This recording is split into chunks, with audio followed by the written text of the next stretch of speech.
كويس والزانيه هذيك كتبه الزانيه خاي عبد الحق واشر مبروكه. واحد داك الله ينورك. هذا خاي هاشم هو باقي محتفظ بالتقاليد ديال الجدود، هو عندي كيفكرنا بالاجواء ديال العواشر. عندي تصبح خيره.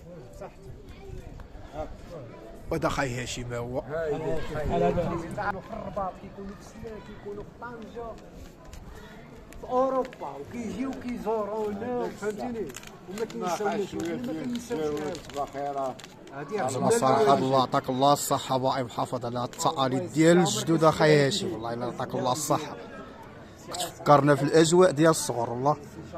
من راشد شميت فيه الخلط طالع عطاه شي شميت دابا العزيز دابا بخر المكان وذهب الشيطان وحضر ملائكه الرحمه.